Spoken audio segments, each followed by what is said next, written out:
All right. Hey, what's up, everybody? Coach Mack, Play Fast Football. Sorry, I'm a little bit late. I actually just walked in the door from practice.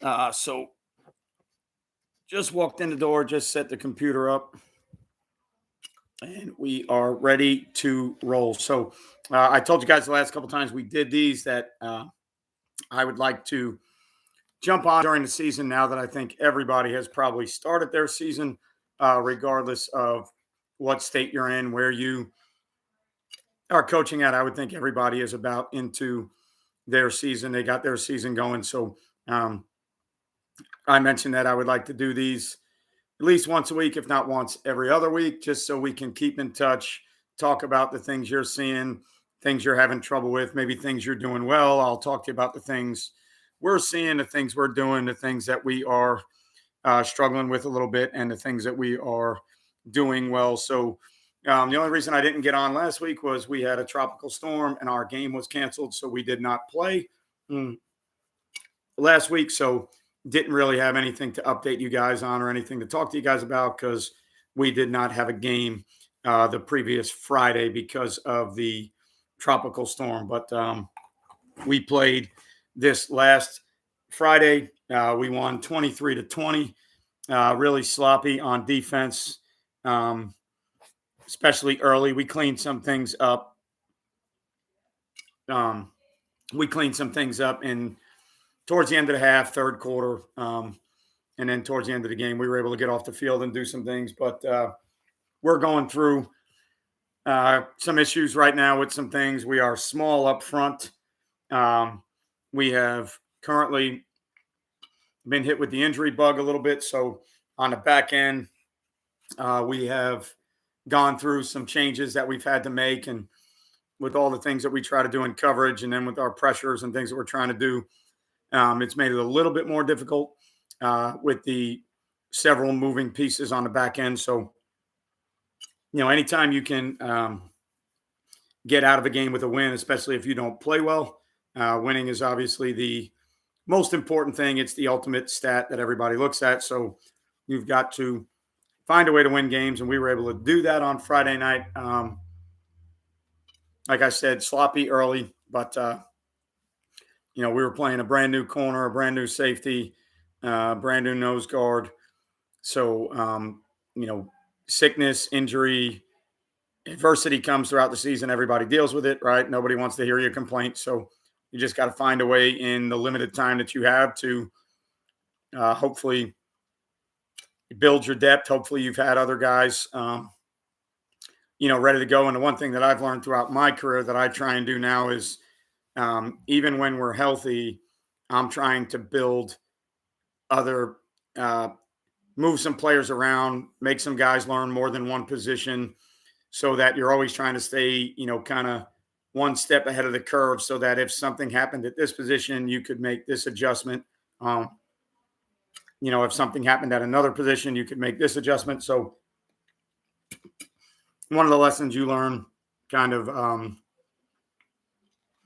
throughout your career in high school is your roster is what it is. Your depth charts are what they are. So you've got to be kind of flexible with how you are building things, designing things, how you're rotating players, how you're getting guys snaps, how you're getting guys reps. So that's something that's kind of helped us a little bit. Again, sorry, I'm multitasking here, but I just walked in the door. So trying to get something to drink, trying to settle down a little bit. But, first two games gave up 20 points in each game. So, again, not terrible in today's day and age. This past week, the bad thing is we were on the field for 70-something snaps. The good thing is if you break it down to, points per possession, we're doing a pretty good job. If you break it down to points per play or points per snap, we're doing a really good job. But we're on the field too long. Didn't really get a lot of manageable third downs this week. When we did, we didn't convert. Their offense had a good plan. When we did get into some of our third down deals where we could bring different packages in, we weren't real great with those either. So, when we did get ahead of the sticks and create the third downs we needed, again, because we're small up front, we're younger up front. So we're trying to generate ways that we can get people behind the sticks, trying to game plan ways to generate tackles for loss on early downs and get people into position that we need to, we feel is beneficial for us. But this past week, we didn't do a good job in either setting. So our third and short to medium to long, we were not very good on third down. But we got off the field when we needed to. So ultimately, um, did the things that we needed to do. Saw a team that went predominantly under center for the first time in a long time. So that was a little bit different. Some of the runs that they were trying to use from under center, and then some of the other things that our guys aren't really used to looking at. Some of our apex guys, we normally read through a mesh. We talk about where the back is for RPOs. And then all of a sudden they went under center and there were no RPOs, but it just, I think it freaked some of our guys out a little bit. They didn't really do anything other than playing bigger personnel against our smaller personnel and forcing us to make some adjustments to our fronts and coverages and, how we're trying to fit things. Outside of that, it was nothing really, it wasn't all of a sudden a flex bone team and we didn't prepare for triple option. It wasn't a wing T team and we didn't prepare for three back wing T stuff. It wasn't much different, but it was under center and it was a lot of 12 personnel. So, that gave us a little bit of an issue, especially early on. We were prepared for some 12. They had showed some 12 stuff, but, we weren't prepared for them to be 12 every snap and we weren't prepared for them to be under center.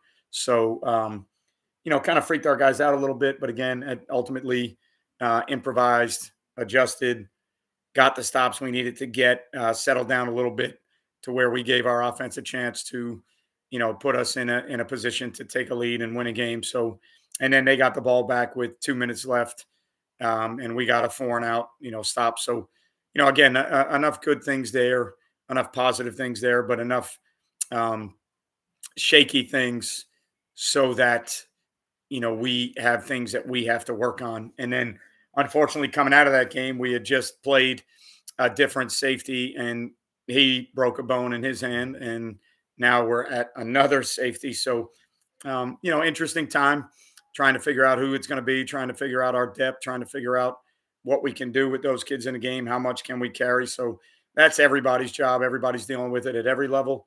Injuries, adversity, they're all a part of every level of football, even more so in, high school, because you can't sign anybody. You can't bring anybody in from a practice squad. You can pull a guy up from JV maybe, but I know for us, we don't carry anywhere near the same things on defense on JV as we do on varsity. So even if we take somebody that we feel is ready to play for us from a physical and a mental standpoint, they have a lot to get caught up on because we don't do all the same things. Now, we do a lot of coverage wise on the back end. A lot of our base components are similar, and I wouldn't do it any other way. So that when we do have to go to those JV kids, we have a little bit better chance to play some of those guys. But as far as our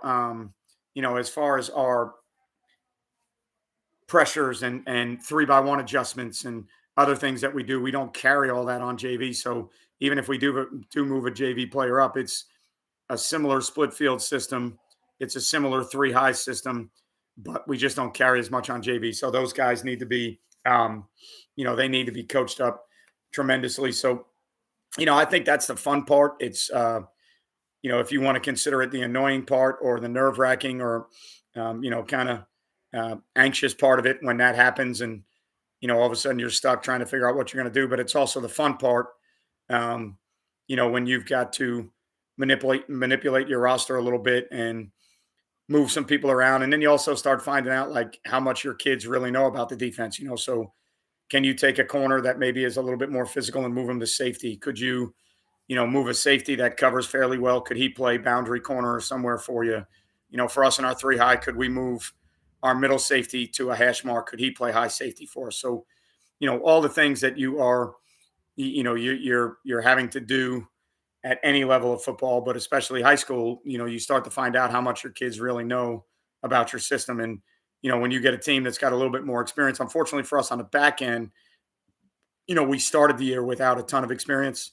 So now when we're bringing new guys in, they don't really have a lot of time in the saddle either. So that makes it a little bit of a concern, but it is what it is. That's part of what we do. And again, to me, it makes it some of the fun part.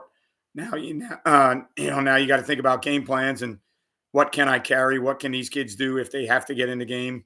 What's my next move if this kid goes down or if this kid can't go? So, um, interesting time of the year. I know we've only played 2 games so far. Technically, we're week 4, but one of our games got canceled. So, we're not even really in the thick of the season yet, but we've already been hit with a little bit of adversity. So I think it's good for our team. I think it's good to see those things. And I think it'll make us a better team in the long run. It's just, can we fight through it and persevere, right now while we have to, in the times right now where we are not fully healthy. So, hopefully you guys have played. If you guys have played some, I'd like to hear from you guys, what you're seeing, what you're doing, things that have worked well for you, things maybe that you struggled with, things that you're having trouble with. That's one of the reasons I wanted to do these lives during the season, was I wanted to have a chance to interact with people and maybe help a little bit or answer some questions or talk about things you're doing, things you're trying to do. I think most of the time we do these, everybody hears. I am in Northeast Florida. A lot of the times when we do these videos, it's you guys hearing what we're doing, how we're doing things, things that we're trying to do. But during the season, I would like to hear from you guys. What do you do? What are you playing? What are you seeing? What's giving you trouble? What adjustments have you made? What's worked? Are you having issues with certain things? Are you trying to play things a certain way that maybe is giving you issues? Or have you made adjustments that you think maybe are adjustments that are working for you? I mean, one of the things we talk about all the time in the coaching community, especially right now during the season with college guys playing, there's really nowhere for you to go during a season to get answers. In the off season, you can go to clinics. In the off season, you can visit places. Right now when you're in season, colleges aren't going to answer any calls. You're not going to be able to go talk to anybody. Obviously, you've got All 22 and YouTube and, a lot of places where you can watch college games. But the only real chance you get to discuss things is in a coaching community amongst other peers. So, I wanted to keep this running during the season so that we can kind of have some interaction between people to say, all right, here's what we're seeing, here's what we're struggling with, here's what we're trying to do.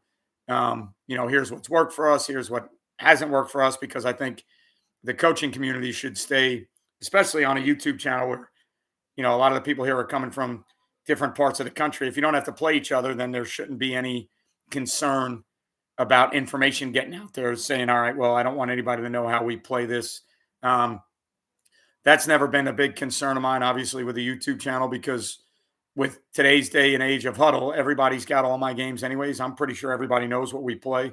I'm pretty sure everybody knows how we play certain sets and what coverages and what our change ups are. And so, I don't really worry about the exchange of information. I don't worry about anybody, getting information that I don't want out there. And, I think that the coaching profession and the coaching community needs to stay a valuable commodity to where people can share information. You can bounce ideas off other people. You can talk about things, in a setting where people are trying to help one another. We're all trying to get better. We're all trying to grow the coaching profession, right? We're all trying to make the game better for everybody because we want the game to stay around. So during the season, this is probably the only format we have, something like this once a week where you have a community of however many people jump on here. You have a community to reach out to, ask questions, talk about things, throw things out there that are good or that are bad. It could be offense, defense, special teams. I've kind of done it all in my career. So, even though right now I'm only calling defenses, I'm still at heart, originally an offensive coordinator, and as a 23-year head coach, I've had to deal with special teams my entire career. So, it doesn't have to be strictly defense. It can be practice plans. It could be game week plans. It could be offense. It could be defense. It could be special teams. It could be anything. But I just want it to be, I wanted this to be an in-season forum where those who choose to jump on, we can get information out there, share information, talk about things, so that we can make everybody hopefully better. So, again, for us, It's still tight front three high. We're still split field. Yes, we close the middle with some three deep stuff, but it's probably less than 15% of our snaps. Um, we're still majority zone pressure. We have man pressured more this year than we had in the past, but um, that was because week one we saw a lot of empty and um, some quad stuff that I didn't like our zone pressures to. And then week two, there was some short yardage stuff and some bigger personnel groups that I felt like we needed to man pressure. So, we're still three under three deep, two under three deep, four under two deep at heart. That's what we like to do.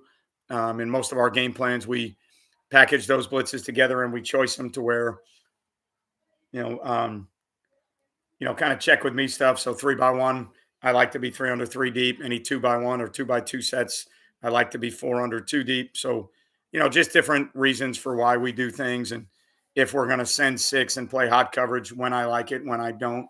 And currently looking at changing some of that stuff with how we play our back end guys. I want to get my corners and my high safety a little bit more involved because one of the trends we're seeing when we pressure is a lot of access, stand up, now screens, um, which is nothing new in the game of football. But uh, when we're only playing five guys in coverage, I think we need a little bit better way to trigger quicker to the stand ups and the nows rather than playing two under three deep in a more traditional form. So that's one of the things we're looking at with our six man hot pressures is changing our techniques a little bit with our corners and our high safety. And I've been investigating like some of the stuff Brian Flores was doing with the Dolphins, where they were showing those exotic house pressures and back end guys were basically playing with man alignment and demeanor, but they were playing with zone eyes for a two count.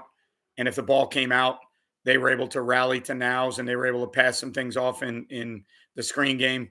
But if they got past the two count, now it had to transition back into, more true man to man stuff. But in the house pressure world, when you're showing all these exotic 7 and 8 man looks, you don't get past 2 seconds very often because the quarterbacks are, even though you're popping guys out and you're not sending seven, you're giving the illusion of sending seven. So the ball's getting out of the quarterback's hands quickly. So one of the things that we're trying to kind of transition to with our 6 man hot pressure stuff, we certainly are designed, we're designed to be a zone pressure team. We don't have the greatest man corners in the world. We are small, 5'6", 5'7" at corner. We got kids that are scrappy that compete, but we're not the greatest press man team. So we've got to look at different ways we can play man, and then different ways we can play some of our more exotic hot pressure 6 man pressure stuff, and really be able to handle the things that we're seeing when we send six. So running back was carrying the team, but getting smoked by fourth quarter, so we moved him to quarterback. Yeah, I mean, I the junior high football I see, it's just like everybody else. It's tough to find linemen. They're the hardest position to find. It's hard to find size at that level. A lot of times you're going to play kids that are, smaller kids, but they're tougher and they compete. And then it's hard to move people off the ball. So, that's probably something we all struggle with a little bit. And I think taking your best player and moving them to quarterback and snapping it to them is never a bad idea. So now you've got, if you've got a running back that's now a quarterback and he can carry the ball, and now you move one of your smaller linemen, but he's probably a bigger back for you. Now you're better in pass protection and he can be a lead blocker in quarterback runs. So anytime you use quarterback runs and a tailback's a blocker, you're adding a hat into the blocking scheme. You're almost creating another gap that they have to account for, because now if you're four wide and spreading the field out and making them cover people, even if they leave a heavier box, you now have another blocker. So you have 6 blockers in your quarterback run game. So never a bad theory. The junior high level, a lot of times it's probably better. It's probably better to carry either some pin pull or some schemes where your smaller lineman can get out and run. You're probably going to struggle with double teams and moving people off the ball. but I would still think about carrying gap schemes so that, if we were smaller and we can't win with base blocks, the only way we may get movement is with a double team, but I would want my smaller linemen to be pullers. So I would try and carry, even if it was, I would even look at dart, like dart isolation schemes, pulling tackles. Simply because if they're smaller, you want to generate double teams, but then you want those kids to be able to run. So I would be looking at schemes. I know it's hard to teach at the junior high level. Hell, it's hard for us at the JV high school level to teach some of those schemes. But I would be looking at more pin pull or gap schemes where I can use pullers, dart schemes where I can pull a tackle. If the kids are undersized but they run, those are the things that I would be looking at doing. Easier said than done, Bingo. I know, as a head high school football coach, I've been to thousands of junior high games, hundreds of junior high games watching our feeder schools play. And I've coached a little bit of Pop Warner, helping some friends out from time to time. So I know what an issue it is. I understand the issue, but, if we're looking at it theoretically and I had to, think best case scenario, if my linemen were smaller and we weren't going to win a ton of one-on-one blocks, then I would be looking for doubles and I would be looking to pull some people because they run better than they do base blocks. So, theoretically, on paper, those would be the answers.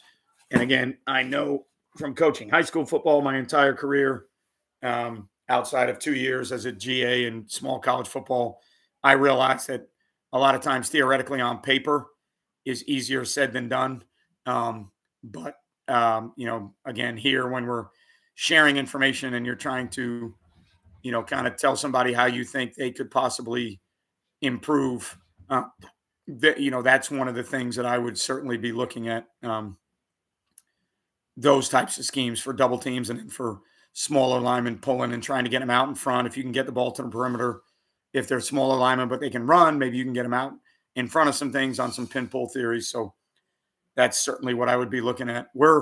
I did a video this morning on changing some of our pressure paths. And it's very similar to what you're bringing up, Bingo. For us, we are very small up front on defense. So theoretically in structure, we are a tight front team, but our four eyes aren't big bodies that can hold the point in a B gap. So it creates some issues for us. But the way we play defense with our tight front three high stuff, it's good to us. It's different than a lot of people. So for the reason that it's different and tight front is a little bit of an issue for some people, we feel like that protects us in a way, even though when I look at it on paper, we really don't have the bodies to be playing a traditional tight front. So what we're currently looking at and talking to my D-line coach about some things is in some of our pressures, we may need to build in some more interior games where we're moving the four eyes and stunting them a lot more because they do run well and they really have a hard time holding the point in the B gap. So any of our pressures where we leave the four eyes as B gap players probably aren't the greatest for them. And not the best for us. But the problem is when you start looking at somebody's pass and building in some interior movement in high school when you're defending a lot of runs,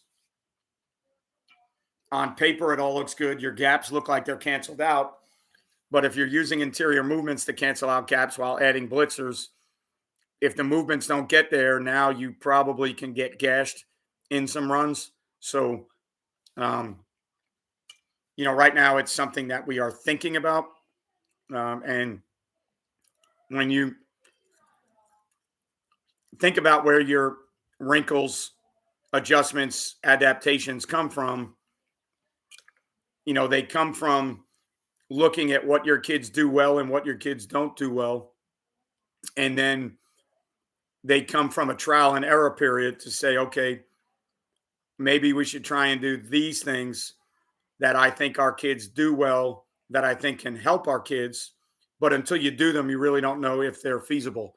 You really don't know if you're gaining anything out of it, right? So drawing it on a board and saying, all right, well, let's change this path a little bit to where, maybe we'll penetrate with the nose and we'll bring the 4-eye behind him, and the blitzers will come in other gaps. And technically, if we're sending 5, there's one open interior gap. So if we can make that open interior gap to the B gap, so now the vision and break zone droppers can have a B gap to fit, not an A gap. That's all good on paper. But if you've got an interior game built in where you think one of your 4 eyes is going to cancel an A gap, if that doesn't happen when you run it live, then the theory on the board is all just a theory. So, I drew up some of the paths I was thinking about in our pressures on YouTube this morning, on the YouTube video we did this morning. And just kind of talked about how with our players, I think maybe we can get more mileage out of it, but none of those things have been run. So I really can't tell you if we are getting more mileage out of them or not. But that's always going to be the theory, whatever level you're at, whatever position you coach, whatever plays you call, offense, defense, special teams, you got to take the kids on your roster and figure out a way to win games with the kids on your roster. So one of the toughest things about football is in the offseason, we all go to clinics and we all go to learn things. And, we talk to college guys or other people about things and, maybe other high school coaches. And, the bottom line is all those things aren't going to be good for our program. We may not have the horses to do some of the things that they do. We may not have the practice time to accomplish some of the things if it's multiple checks or adjustments, or if it's whatever it may be, blitzing formations or move, line games based on splits or alignments or things like that. Do we have enough time to practice it? Do we have enough time to meet? Hey, Rock, how you doing, bud? How many games have you played? Do we have enough time to meet? Do we have enough time to meet with coaches? Do we have enough time to get those things in and teach them the way we need to teach them? Sorry, got to let the cat out. Spice, you got to go, hon. Go. Apologize, everybody, but I had one of my cats in here that I had to let out. So, trying to find those ways to build a scheme around, nice, Rock, to build a scheme around your players, right? Your roster, your, all the things that all the players that you have and the pieces that you have. So, when we go to clinics and we talk to people and we learn all these things, and yeah, this looks great and this looks great, and I like what they're doing. Last year, if you studied anything or went to clinics, what Tennessee was doing on offense was all the craze, and it was wide splits, tempos, vertical passing game, vertical choice passing game, vertical run game. Okay, well, those things are all great theories. Yes, they're tough to defend. Do you have, and I think the point being right now, Tennessee has not lit the world on fire in their first 2 games. The quarterback's not the same guy, right? So now all of a sudden you're starting to see, without that dynamic quarterback that they had last year, even those schemes aren't as good. And I know it's early in the year, but they're not lighting the world on fire like they did last year. So last year's hotness for them isn't the flavor of the week right now because, yes, wide splits, vertical choice passing game, vertical run game is a pain in the ass to defend. Yes, the tempo is off the charts and it's amazing. But, they don't have the same pieces they have last year. They don't have some of the receivers that were winning. They don't have that trigger man. So, again, every time we get information, every time we learn something, what we have to figure out is, can we use it with our roster? Can we do it at our level? Can our coaches handle it? Can our players handle it? Is it good if one guy goes down? So, it's always going to be for us, especially at the high school, junior high school, Pop Warner level, it's always going to be a living document. Your schemes, your teams, they're living documents every day, and they're changing all the time. With injuries and other things, and guys graduating. You're not recruiting. You're not going out and pulling in the types of players that you need to play the schemes that you're playing. So to me, the greatest thing about high school football and lower level football is it's the ultimate coaching. It's the ultimate chess match of how to get guys in the right spots and how to run things that those guys can run. In college and the NFL, it's the ultimate recruiting and free agent and drafting. let's find guys that can do the things that we need to do in our scheme, right? So this is our scheme. We're not changing our scheme if our coordinators stay the same. Obviously, in the NFL, guys get hired and fired and schemes change. I get that. But, in college, guys get hired and fired, schemes change. Yes, I get that. But once the scheme changes, they have free agency, transfer portal, college signing day, NFL drafts. They have ways to go out and find players to say, all right, look, we're going to be 3-4. Let's go out and sign, draft 3-4 bodies. We're going to be, 11, 12 personnel. Let's go out and find tight ends. We don't have that luxury in high school. We have the bodies we have, and then we have to make a system out of the bodies that we have. So, to me, what we do is the ultimate coaching. And like I said earlier in the video, we're going through it right now. Multiple guys playing safety. How much can we carry? How much can we do? Who's going to be able to handle it on game night? We played a freshman nose guard Friday night. He's probably going to start again this week. Played 2 10th grade 4-eyes. So we've been young up front. How much can we carry? How many movements can we carry? The things that we want to do to protect those kids, what you got to keep in mind as a coordinator is I'm trying to protect those kids. I'm trying to play to their strengths. But every time I add things or every time I carry a game plan that has a bunch of things in it, I don't know if I'm really protecting those kids if we're doing too much that they can't handle at that age. So the good thing is when you're playing younger kids, every snap they get, every rep they get, every game time live situation they get, yes, they're going to make mistakes, but you're building towards the future to where down the road, later games, district games, it's one of those things where all those reps are hopefully going to pay dividends in the long run. And if you can get by with some wins early with those young kids, then again, you're building towards the future, right? But as a coordinator, what you got to keep in mind is every adjustment, wrinkle that you draw up that you think is going to be good for you in a game plan all depends on if the kids involved can play it. If they can't execute it, if they can't remember it, if they, if you have certain checks, if you have certain blitz by formations, if kids can't remember it, then it's not good. If you are playing things off of tendencies of backfield sets, if the kids can't remember it, it's not good. If you're playing read game a certain way based on who's unblocked or based on motion or whatever it might be, if the kids can't remember it, it's not good. So it looks good on Saturday and Sunday. It looks good on a notepad. You feel good about the game plan. But at the end of the day, if you've got some younger kids or kids that don't have a lot of snaps under their belt, if they can't play it, then it's not a good adjustment.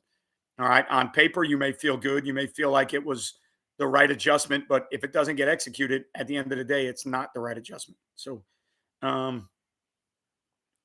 startup year for junior high, they will not pay for us. So is it worth it if I have to pay? I mean, it's always worth it because as a coach, you're trying to learn for your own benefit. Chances are as a coach, if you do this for the next 30 years, you're going to be at several different programs. So even though you're coaching your program right now, the clinics are also for your own personal benefit. So I would always say it's worth it to grow as a coach. The other reason it's worth it is you want to get out and network, especially if you're a younger guy. You want to get out and network and meet people because that's how you advance in this world. And that's how you keep jobs, get jobs in the football setting. So, I always recommend people going to clinics, getting out and meeting people, listening to things, even if it's not what you do on offense or defense. Or I always recommend, I used to hate it as a head coach when my offensive guys would only go to offensive clinics. At some point, as an offensive coach, you need to know what defenses do. Why wouldn't you take 1 or 2 sessions to sit down and listen to defense? Or, if my defensive guys never went to offensive clinics, or if we were a spread team and guys never sat in on a flex bone or a wing T clinic, or, you can't learn more about the game if you get stuck in one theory all the time. You can't learn. Obviously, if you go to a clinic and you map your time out and, there might be 8 to 10 sessions.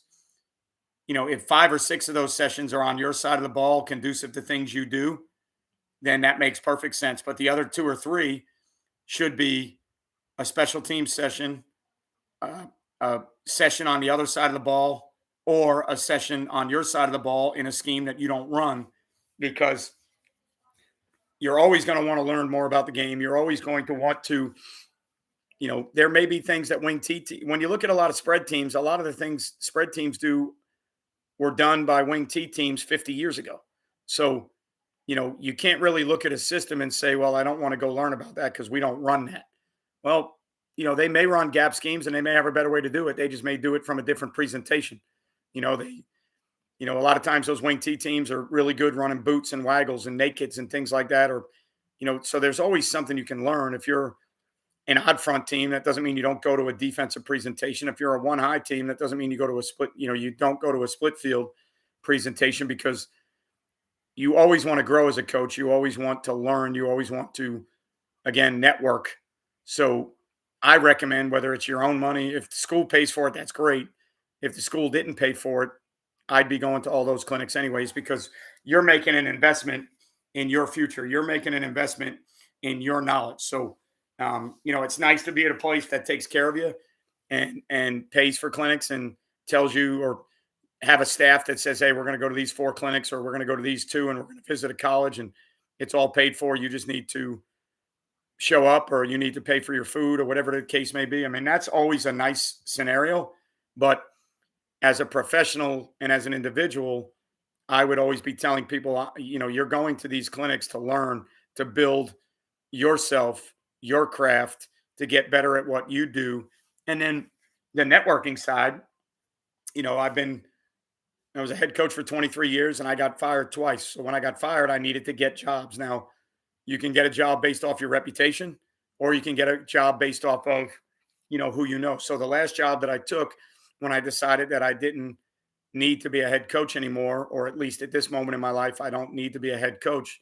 It was a job that I got through people that I've worked with and against my entire career. So I chose a place that I wanted to coach at, that fortunately had a job for me at the time that I got fired. So, things happen for a reason. But, the reason I chose that place is because I knew the setting was good for me. I knew, that the way the program was run was going to be conducive to how I would like to do things. So the only reason I got to do that, though, was through years of networking and talking to people and sharing off-season ideas with people. And it was a school that I had played and coached against, probably 10 to 15 times in my career. So, how you meet people, the relationships you keep with people, in the business world, in the athletics world, that's what's going to be your future. So, yes, I recommend highly, Bingo, going to clinics, even if you have to pay for them. Now, if you have to pay for them and you can only afford to go to 1 or 2, then I recommend, when you look at the location and the travel, and then look at the speakers, and pick the 2 that you think you can get to, that you think you can learn the most about what you want to do, either as an individual or to fit what your junior high, high school, Pop Warner, whatever program it is. Try and pick a clinic that has speakers that you feel like can build your knowledge base, dependent upon the things that you need to get knowledgeable about. If you're going just to get knowledge, then I would go listen to anybody. I would listen to any presentation to try and gain knowledge. But if you're going to learn something more about how your system works, then I would be looking at clinic schedules and speakers and trying to figure out the best bang for my buck. Where can I go to a clinic that has the most speakers talking about things that I would like to listen to, as long as, and this in the clinic world, you'll learn the hard way, as long as those guys speak about the topic that they say they're going to speak about. I have gone to several clinics in my career, and this is one of the reasons I ended up hosting my own clinic 2 years ago before the pandemic. I had set up a schedule of things I wanted to listen to, and then when I get in the room, the guy doesn't talk about the topic that he presented. So, I did my homework. I set my schedule up in advance to say, these are the things I want to go see. And then when I go to see those things, the guy doesn't talk about what he said he was going to talk about. So, that's beyond your control, though. I don't control that. I can't. Is it annoying? Yes, but we don't control that part.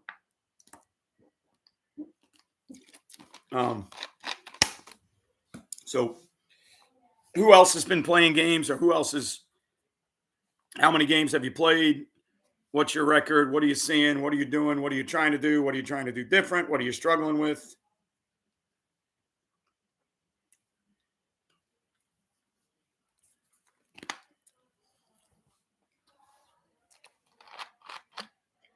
You are welcome, sir. Again, I want these. There's enough Coach Mac ideas on YouTube. There's enough Coach Mac ideas on Patreon. I'm more than willing to give my opinion on things here, but um, I think this setting and this forum should be more about questions and answers, and what you're doing, what you're seeing, what you're playing. And I'm always interested because I don't get a chance to visit places throughout the country. I always like to hear how other parts of the country are playing football, because I know it's different.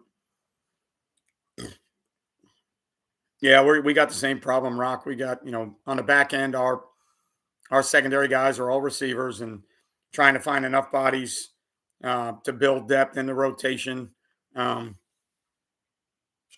Trying to leave enough gas in the tank to score points, but at the same time, enough gas in the tank, to stop people on defense. So I think early in the season, it's, obviously we got to win games. I get it, but trying to play as many kids as possible and get reps under their belt, and, see how many times you can get them in game settings to see who can handle it and who can't. And, trying to continue to build upon that depth, because if you are playing both ways, and I don't think that's I think that's probably, rough estimate, 70 to 75% of the country. Um, I think, in the high school setting, I think you'd be truly blessed if you were two platoon, and you were, building your depth with defensive players only, and the offense was building their depth with offensive players only. I think that's a blessing in high school. I don't think that's a normalcy at all. I think the normal in high school is guys playing both ways, especially at skill positions. If you could avoid it up front, that would be great. We're trying to do so right now to the best of our ability. We only let our O-linemen play defense a few snaps a game, and we only let our O-linemen play a few snaps a game, simply because my philosophy on defense is, even if we're smaller, I can do enough things to protect us on defense that I can use different bodies. Offensive line, not only moving the football, but people get hurt quickly if you're not good at offensive line. So I try not to mess with offensive linemen as much as I can, unless I have to, because I need them. For me, I need them to be good on their side of the ball, because it helps me. You got to learn how to play complementary football. So, I need the offense to be good. I need the offense to move the ball. I need the offense to get first downs and keep me off the field. If the offense scores points, it makes my job easier. So I'm always trying to find other bodies that we can use. And then if they don't fit the ideal setting of what we do, then we've got to protect them to the best of our ability. And I think that's easier on defense, in my opinion. I think it's easier to protect some people on defense, and offenses have to execute. So sometimes you can get away with some things on defense because the other team has penalties or the other team doesn't execute. On offense, I think you have to execute, so you can't get away. There's not enough just truly bad, poor defenses to where you can get away with bad football on offense.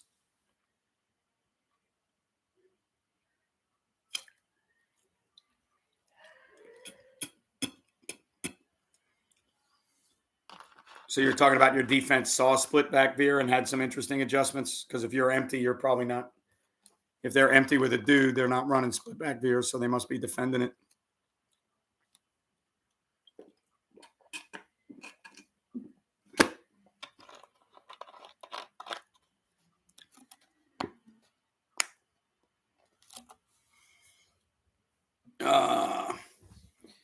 Yeah, so if you're going to carry read schemes, and obviously you're going to play off of spill players and If they are spill players, then yes, you're going to have to log them, but it's going to make the ball go wider. So they probably are going to be able to run to the ball going wider. That's why they're hard spilling. If you can't log those guys, then read schemes are a better way to do it, because if they spill, they're going to, um, you know, the ball's going to go where they want it to go. But I think you can handle that with blocking scrape players and scrape exchange players. And, a lot of the times when you play really good defensive ends that are disciplined and they spill and they block rec really good, a lot of times reading them, with bash theories and jet theories. And um, that's a better way to do it. If you can't physically block guys, if you can't dig them out with a fullback or a Y off, if they're that good and they spill that hard, then, carrying the same schemes, but reading guys is always going to be an easier way to do it. And from a defensive perspective, anybody that reads things, anybody that carries bash theories or misdirection theories that have an outside run component with some type of gap run component, um, especially a gap run component away from the sweep. So, the term bash technically means back away sweep. So, you've got a back sweeping away from a run action. So, as a defensive coach, I would, not to say that we can defend it every time, but I would rather defend power read than GT counter read. That's just my opinion. Um, bash theories with GT counter or dart plays opposite from me on defense are harder to defend. Power read is a good enough football play in itself, but because the sweep component and the run component are both front side, I feel like it's a little bit easier to fit. Um, Again, good power read teams are not easy to defend. That's not what I'm saying. I'm just saying, for me as a defensive guy and a former offensive guy, run plays that are read plays where the sweep is going away from the run action, to me, are harder to defend. So, I would be looking at theories where, um, we were trying to run, whether it was jet sweep stuff or running back stuff or toss read stuff. I would be looking at theories where we're trying to get the ball to the perimeter, but the run is actually dart the other way, GT counter the other way. Obviously, if your tackles can't pull, then dart really isn't a theory. GT isn't a theory. So maybe you got to go GY and use a fullback sniffer if you want to run counter. And then you probably got to RPO stuff as opposed to reading people. So, the problem in that world is GY counter is a great play, but you're going to have to block people in the box because you're not reading anything. If you RPO off it, that's a great deal, but you're RPOing second level defenders and you're not reading the first level defenders that you're having a hard time blocking. So, the RPO world is great. I love it. Lived in it for years, or a couple of years when I was an offensive guy, the last 6 years or so. But, the problem with RPO in the run game is you got to block 6 people at least, if not more, depending on the box and how many you have in the box. And yes, you're throwing off overhangs and conflict players, but if those overhangs are conflict players, or if they play man and they change the scheme, you're going to have to block people. When you go in a read world, if you're not very good up front, sometimes your best plays come off of not blocking people. So read scheme, screen game, getting the ball out to the perimeter quickly, where if you can't win up front, you got to find a way to win around the guys up front. And, blocking people in the box is not really a great way to win if you're not good up front. At some point you have to be able to do it. I get it, but um, it's a tough way to live if all your runs have to be blocked and executed properly when you start playing good defenses that are better. They're better than you are in the box.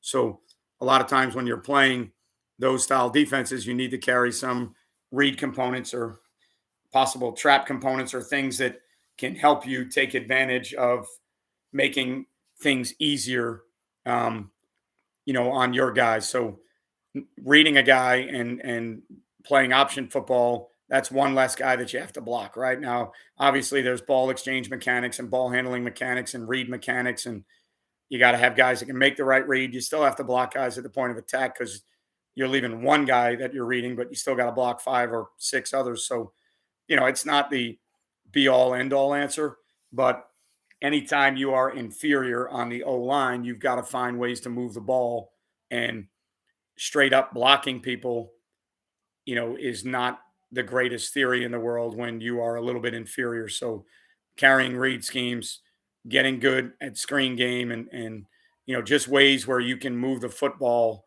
leaving people unblocked. Right. That's to me, it's kind of common sense. If I can't block a guy and I can't move the football by blocking him, then I've got to find another way. So the complimentary answer on defense is if I can't play base defense and I can't generate tackles for loss with straight block rec, then I've got to start moving and I might have to start pressuring so that I can affect the blocking scheme, right? So if I can't beat the blocking scheme with a base front and base run fits, and I'm inferior on the defensive side of the ball, at some point I'm going to have to stunt game, add guys into the mix and the run fit on the move so that I affect the blocking scheme because I can't physically beat the blocking scheme in a base setting, right? So it's the same thing on both sides of the ball. We're all dealing with it, whether you're an offensive coach or a defensive coach, or even a special teams coach, right? If you can't cover kicks or if you have a guy that can't kick off, then you got to find another way to kick off, right? So, if you're struggling covering punts, you got to find a different way to punt. Maybe you got to angle punts or get punts to go out of bounds, or maybe you got to find a way like a shield scheme where guys can release quicker to get down the field, right? So it doesn't matter. It doesn't have to be offense, defense. It can be special teams as well. But at the end of the day, and again, not to beat a dead horse here, but to me, high school is the ultimate coaching environment because there's going to be a lot of games where you have to line up with inferior talent. And 90% of the time in college football, the better team wins. Throughout the course of the year, there's a few upsets, a few major upsets, but not many. The major upsets are few and far between if you statistically look at who's playing who. So even in the college level, the better roster wins a lot of those games. And I think, unfortunately for us, in the high school level, the rosters are tilted one way or the other more often than not. So, the battle of how you stay competitive in those games, how you get your kids to make plays in those games, that's what makes coaching what it is. That's what makes us why we do what we do. That's what makes us love the profession so much, is because you're constantly trying to find ways. And to me, that's the fun part. Again, like I talked about though last week, it's the fun part, but it can't be so crazy that your kids can't do anything, so drawing up wrinkles and making adjustments after watching film and game planning, that's the fun part of the job. That's what everybody likes doing. If those game plans don't get executed, or if, your kids can't do the things that you drew up, then those were just good ideas. They were good theories, but they weren't practical answers. So, at some point, you've got to kind of live in a world where you statistically analyze the data to say, was that a practical idea or was that just a really good theory on paper, right? And we're all dealing with it. So don't think it's just you. Don't think it's your problem or your issue. Every one of us goes through it. Every one of us deals with it. And, I think your job as a coach and our job as coaches is how do we stay competitive in those games? How do we sneak wins out in some of those games? And, that's where coaching really comes in is if you take two even teams and, hopefully the better coach teams win or wins. If you take a team that's better on paper or they have a better roster, pulling out a couple wins a year against teams like that, that's what makes and breaks the season. Because in high school, more often than not, when the games are scheduled, once the rosters are in and your school has your kids and their school has their kids, a lot of times those games were determined in January or February when the schedule came out. It is what it is. I went to Florida, Gainesville this past weekend and watched the Gators play, and coming off a loss against Utah where everybody's unhappy and a lot of coaching mistakes, and come back and play McNeese State and you end up, winning 56-7 or whatever it was. So, rosters have a lot to do with results on the field. Who's playing the game has a lot to do with results on the field. To me, the coaching comes when you can get your roster that's a little bit inferior to compete and put themselves in position to win games that on paper maybe you shouldn't win, right? That's the ultimate coaching deal. And any of the guys that coach at the big time level, a lot of the D1, Power 5 guys that are at blue chip programs, they'll tell you, hey, look, there's 9 games a year that we win based on recruiting and signing day alone. Then there's 3 games a year that we've got to make our hay as coaches. And those are the 3 games that we're going to get contract extensions or we're going to get fired off of, because the other 9 games we should be able to win just based off recruiting. Right. So, same issue in high school. That's what we're dealing with. But, finding ways to wrinkle it, finding ways to adjust it. That's what we do. Right. That's how we're built. So that makes the fun part of it all the time. Yeah, we got into some of that Darren Slack, the original Darren Slack stuff, um, about 10, 12 years ago. One of my coaches, who I was letting to call the offense at the time, went to a clinic and listened to him speak, and he brought it back, and we used it for a little bit. I'm not on the offensive side of the ball anymore. Our system right now that we use isn't a read, rush, release system, or whatever. The R4 terminology may have changed since then, but yes, the original stuff, the Darren Slack stuff, I looked at it, we used it for a little bit. So yes, I'm familiar with some of it. Uh, I know exactly what it is, and I've used it at times, but I wouldn't say I was never an R4 guy on offense. Um, the years we used it, I had somebody calling a place for me, and I allowed them to do it because they felt like it was better for them and the team. So I was never going to handcuff my coordinator and say no. Um, but we don't currently use it right now. That's not the way we teach our quarterbacks. Um, my offensive, my head coach calls our offense, and he's got a different way of teaching our quarterbacks. And he's got one that is on the Tampa Bay Buccaneers roster that played for him, and the one we have right now is committed to Iowa next year. So I think he does a pretty good job with our stuff and developing quarterbacks. But familiar with it, P block, but not an expert by any means. So,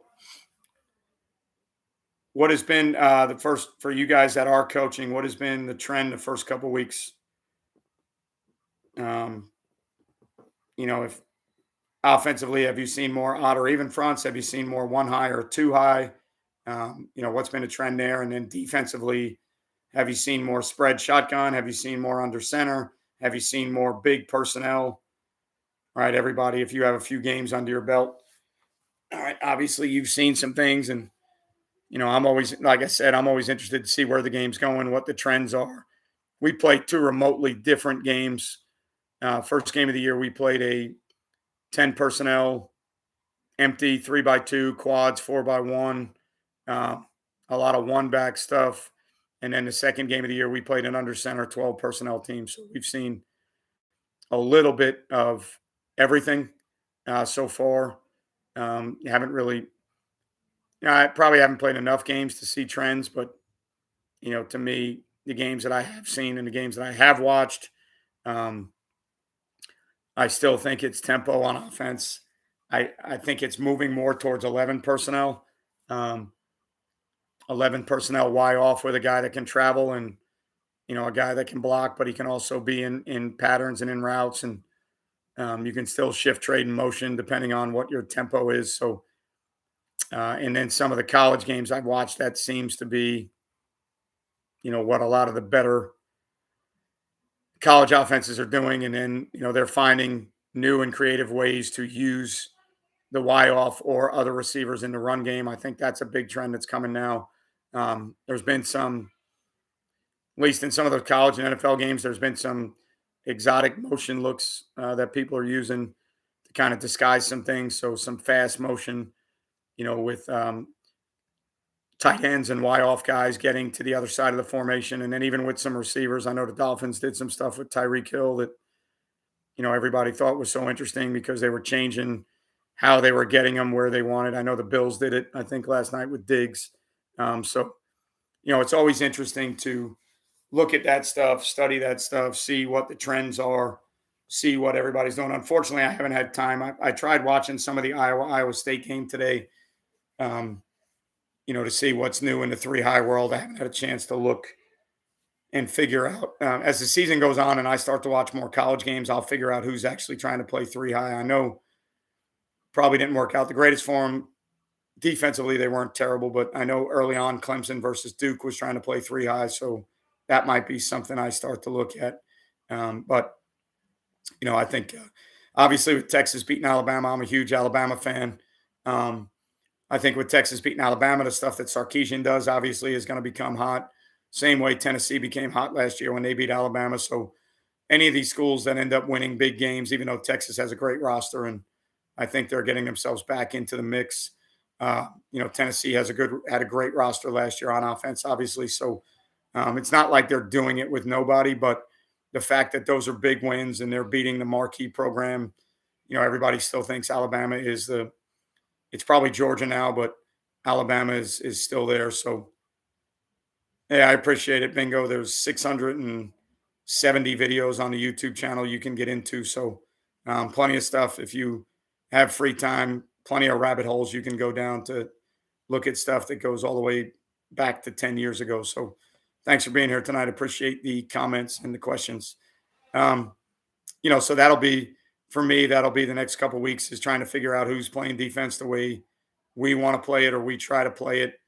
And then of the offenses that are starting to get hot now, how are people going to handle Colorado? How are people going to handle Texas now after the Alabama game?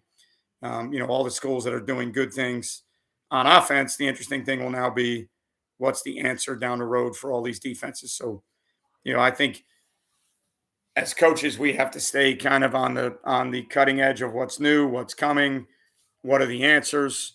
Again, we can't do all those things at our level that they do, but we can do some of them. Start to see what are guys doing to protect their tempo, what's new in the tempo world. What things are guys doing different in the tempo world? How are defenses defending tempo? What seems to be the answer? Those are all the things that I think, at least with college games going on now, and even some NFL games, I think you can watch some of those games that, I never used to watch a lot of NFL football, and now I find myself watching it more for third down stuff and some of their exotic pressure looks where they're trying to get one-on-one matchups or they're trying to play off of where the back is or where the center goes and popping guys out based off protection. So that's been one of the things I've been kind of looking at from the NFL side. If I did look at NFL offenses, I would be looking at how they're getting their best players singled up in matchups. So if they're drawing the best corner, how am I going to move them? What motions am I going to use to get him away from press coverage or to get him, into matchups? How do I line him up at the 1, the 2, the 3 in the backfield? What ways can I get my best guy the ball? And then I think the newer theory the last 2-3 years, with the 49ers and some other guys is how they're using receivers in the run game. So compressed sets, fast motions, things like that to get extra bodies to escort the run game. I think that's something that, on offense is going to be a trend moving forward. So, been on for about an hour so far, guys. So if you have any other questions about things, whether it be things we do, things you've seen me talk about, videos I've done, or if it's anything that you're struggling with schematically or anything what you may be seeing this week that you want to know a possible answer, or what you're seeing down the road, you want to know a possible answer, go ahead and post those questions or comments now. If we don't get any other questions or comments, I will probably wrap it up shortly here because I have some other work that I've got to take care of and finish up. I've got to watch practice from today and finish up some of our work. I've got to watch our tackling circuits. We've been struggling tackling. We do tackling circuits more than anybody that I know or any high school program I've been around in my entire career. So we got to find a way to make those tackling circuits a little bit more conducive to game settings because we're struggling with certain tackles. So that'll be the rest of my night tonight. Before I go to bed, we'll be watching practice. And then we had a read game period today because we're going to see some read game stuff this week. So I need to look and see how we played the read game on film, make sure our numbers are right to bash theories and make sure we're fitting our backers in the right spots. And, the big thing we talk to our guys about is when you're playing read game stuff and especially a lot of exotic read game off of jet motion, bash theories. Each player has to understand which component they're fitting. So if there's two runs tied into one, so if you got a back sweep one way and GT counter the other way, how am I getting numbers to the GT counter while still getting numbers to the back sweep? So we did a true read game period today with only read game theories versus our base defensive looks. And then we had a regular team period. And tomorrow will be a skeleton period, a third down period, and a period with some of our movements and pressures. That'll be the rest of my night tonight. Will be watching film, cleaning up what we did in practice, and then getting ready for practice tomorrow. Any freshman line blocking rules on very hard time getting my B team to combo and to understand gap responsibility. I'm about to just full zone it. I think I think full zoning it is always a safer way if kids are struggling with gap assignments. The problem with full zoning it is I think you lose the integrity of double teams when you're fully zoning it out. I know as a tempo team, there were always times where we would have to full zone things because sometimes defenses don't get lined up right. Sometimes they're lined up wrong because of the tempo. Sometimes they're not lined up at all. So trying to declare where you're working and who the point man is and all the good stuff sometimes doesn't work out. So you got to full zone it. But my only concern with full zone stuff is I think you're going to lose the integrity of where your double teams are. And you're going to end up with a lot of solo blocks. And, if you're struggling with gap assignments and responsibilities in a zone game, then I would certainly consider full zoning it. But you just have to understand what the drop-off is going to be. Depends on what the passing game is, Rock. So to me, you can't really get after a quarterback unless he's going to have the ball in his hand for a marginal amount of time. If you're seeing a lot of quick game, now screen, spacing, things where the ball is out of his hand, like to me, I think about those deals the way I would think about getting after a punt or a field goal. What's the operating time? Snap to hand to throw. If a majority of his passes are coming out of his hand in under 2 seconds, then drop 8 is probably better because even if we try to heat him up, we're not going to get there because everything is out of his hand. So, I would still get after him a little bit just to change the reads up, just to change up how we play 2x2 or 3x1 or, whatever those formations are. Obviously I would get after him with some zone pressure, then get after him with some man looks when it's feasible for us to do so, just because you want to change up his looks. But to me, it would be more, I would be looking at game plan wise, not so much how good is he, but can we get there if we decide to get after him? So, if we decide that he's really good, dropping 8, he's gonna, pick us apart. So we need to heat him up. We need to hit him a little bit. We need to affect the throwing lanes. Yeah, we can do that. But if the ball's out of his hand rather quickly and we're not going to get home, at some point we need to make a determination. What's more cost effective for us? If we pressure and we can't get home, are we affecting the throwing windows? If we can't get to them, are we doing enough things to affect them by bringing pressure? Otherwise, then we've got to drop as many guys as possible because the ball's out of his hand and we can't get to him. So that would be, for me, Rock, how I would approach it. Interesting thing, I did a video on this last year at some point. Teams in the NFL that were playing guys like Lamar Jackson were having more success pressuring him early on. The thought was, don't pressure him because you're worried about your pass rush lanes. And if he gets out, what's going to happen? And analytics and statistics show that like Lamar Jackson struggled more against pressure teams, and he had less big runs against pressure teams than he did against teams that tried to rush 3 or 4 and spy. So I know the theory in the NFL started to change a little bit, where originally they didn't want to pressure those mobile guys and they didn't want to pressure those guys that can extend plays. And what they found was pressure was getting the ball out of their hand the way they want it to. And those guys were extending more plays, and their runs and scrambles were coming when they didn't pressure them. So, again, that's tendencies, analytics, statistics. But in the last year or so, the trend is kind of reversed, where coordinators are now trying to heat those guys up and get the ball out of their hand, as opposed to more disciplined pass rush with a spy. Because ironically enough, they found that more of their extended plays, scrambles, explosive plays came from when they rushed less and covered more, as opposed to when they pressured. So our level, my thought process would be, how long does he have the ball in his hand? Is it true drop back theory? Is he in the pocket? Can I get to him?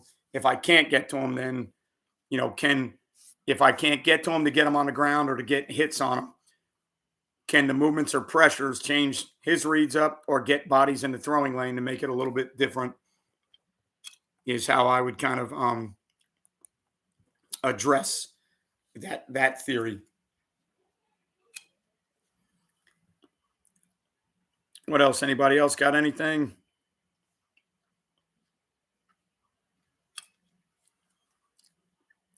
Anybody in the Northeast that might get affected by, I guess, this New England area, maybe the New York, Long Island area where I'm from, if this storm continues to go west and then north like it's supposed to turn. I know it's been crazy hot up there. I know some of the guys I know that coach up there have said that they had a couple days where it's a rarity. We deal with it every day from the start of camp through the middle of September. We deal with it every day in Florida, where we can't be in pads. We can't be on the field. We can only be on the field for 25 minutes, extended water breaks. But growing up playing on Long Island and in the Northeast, I don't remember times where we couldn't practice because it was too hot. And now all of a sudden, the last week or so, or 10 days or so, I had a bunch of my buddies, texting me and asking me what we do when it gets that hot, because they've had some days, which is rare, in late August, September for them. But I know that's the other thing that, throughout the country in high school football, it's going to change, as people play in different weather elements, different conditions. So you see, a lot of times you may see different offenses because of the elements that people play in. But if you didn't check it out yet, you can check out, again, this morning we did a pressure path video, and then hopefully next week I'll be able to come back, and of the pressures that we changed, I'll be able to tell you if it was a good theory or not for us, whether or not it worked out for us. If you're ever interested in seeing us run some of the things we talk about every week on Patreon, on my Patreon site, which is patreon.com/Coach Mac. Every week on that site, because it's a subscription site, I actually show clips of us running. I usually show about 2 or 3 series of us running things and coverage adjustments we made, the front we were playing, the run fits, pressures we were running. So that must be a bonus, Rock. I wish it would be unusually cool somewhere around here. It's been brutal down here. Yeah, hopefully I'll have some stuff to talk to you guys about next week with our pressure stuff. And then with the read game stuff that we're going to see this week, hopefully, if we play decent, I can tell you maybe some of the things that we did, how we fit some of those things, and what we did out of our tight 3 high stuff, and any pressures that we felt like were good pressures versus some of the things that they were doing. So again, going to try and do this every week. You know what number he is, Rock?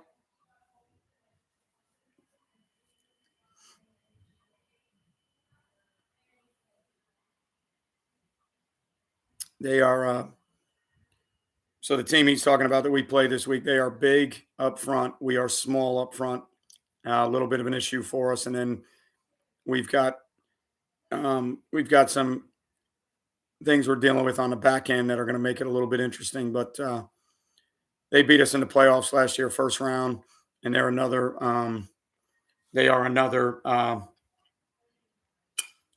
they're a private school like we are, so we're about the same size.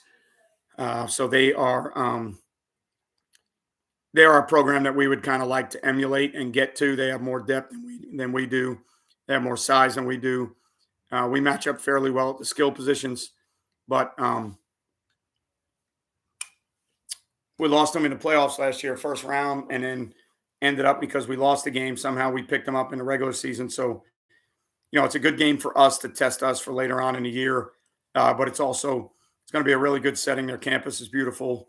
And for us as a program, it's very similar to ours. And they won a state championship, I think, in 2015 or 16 or, 5, 6 years ago, 7 years ago. So, they've made some playoff runs. So we kind of look at it as a way for us to try and consider how we would like to build our roster and our team and the types of kids that we would like to, get at our high school, which, again, even though you're a private school, you can't recruit. So we can't go out and find guys. We have to put results on the field and hope that people that are interested in a private school Catholic education,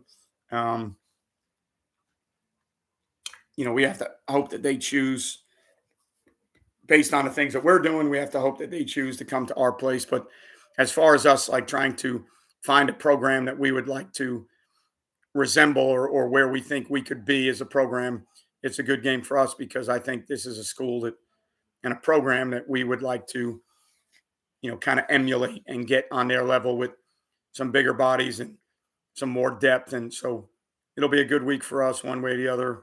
We'll have stuff to talk about Rock once I find out what number he is, and we'll see how our results go. So hopefully I'll be able to jump on next week.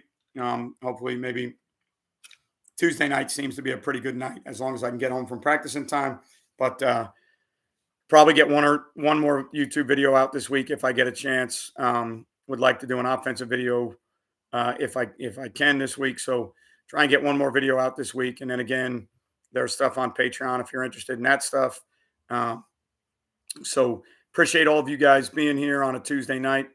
I'll go back and watch film Rock and I'll see exactly where he is and if we can get after him at all. Appreciate you guys obviously following Play Fast, the stuff that we do. And appreciate you being here on a Tuesday night because I know you're all busy. You have families, you have jobs, you have other things. Appreciate the questions, comments. This, again, to me is the forum during the season that we need to be using to talk about football and questions and answers. And as a community trying to, make sure we understand that this time of year, we're the only ones we can bounce ideas off of. So appreciate you being here on a Tuesday night. Hopefully everybody stays healthy. Hopefully if you're playing this week, you get yourself a win. And then we will try and do it again next Tuesday night. So hope you all stay safe. Hope the weather is well. If you're getting bad weather, hope things work out for you. Remember, you won't play well until you play fast. Thanks for being here tonight. I will see all of you. Good night, my friend Rock. Next time.